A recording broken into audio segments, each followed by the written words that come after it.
Look around and stuff. Light bulbs. Once upon a time, you buy a light bulb, you bought watts. 60 watt, 30 watt, 100 watt. That was the end of it. That's all you needed to know, what watts the device is. But things have changed. And now we have LED bulbs that say they're equivalent to a certain watt. So if you're used to having a 60 watt incandescent and you want to get an equivalent LED, which uses less energy, then you get one that is equivalent to 60 watts.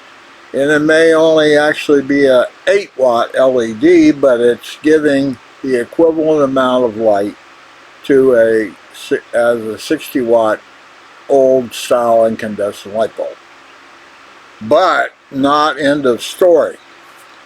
LEDs have a range of luminescence, I guess it is, and they're defined in the temperature of Kelvin, which is a very wide scientific sort of thermal measurement. And if you talk about how hot is the sun, they'll always say in Kelvin. Or I think 0 degrees Kelvin is when all motion stops, and I think scientists have gotten within a couple degrees of absolute 0 Kelvin, but not quite there, and everything with no temperature, nothing happens, it's dead. Anyway, light bulbs can come with various Kelvin ratings. I have found that 5,000 Kelvin is really, really white. I think they call it daylight, but it's not daylight to me. It's ultra white. It's glaring and I don't like it. I use 2500 Kelvin lights, 60 watt equivalent LED 2500 Kelvin light bulbs. They make them in other Kelvins as well. So when you go to buy light bulbs, you can't just pick up any equivalent 60 watt or 80 watt or 20 watt light bulb. You have to think about or care about, if maybe you don't, but the Kelvin. What is the attribute of the light will be described in some number of Kelvin. 2500, 5000, I think there's 3000, 5, I don't know, there's lots of different ones. Some, they've started now putting a label on the outside of the light bulbs that says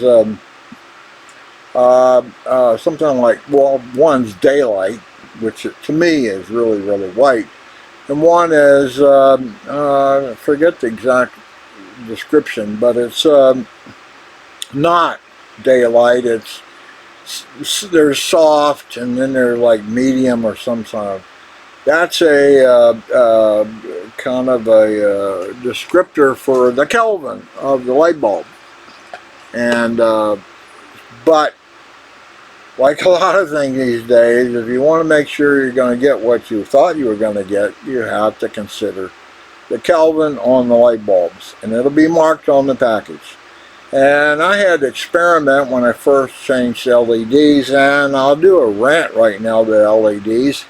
I was sold on the idea of LEDs years ago. The government insisted, well, they didn't insist, but in some countries I think they only sell LED light bulbs because they do save energy, okay?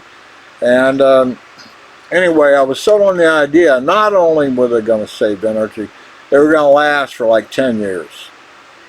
I have not had, I might have one, I just don't know where it is, that has lasted more than 3 years or something.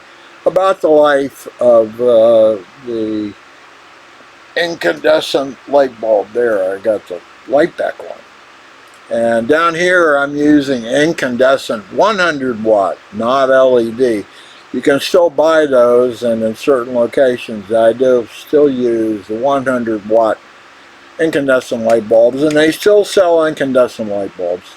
I think they're all made in Hungary or someplace like that, and all the LED bulbs are probably made coming out of China. And that's where they used to be come from anyway.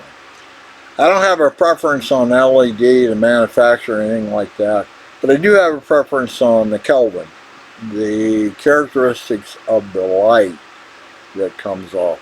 That's all I got to say. You probably know all this about light bulbs and Kelvin, but I thought I'd go ahead and make a short video about it. And today is the 24th of October 2023, and that's it for old Kelvin and Uncle Ron and Kelvin.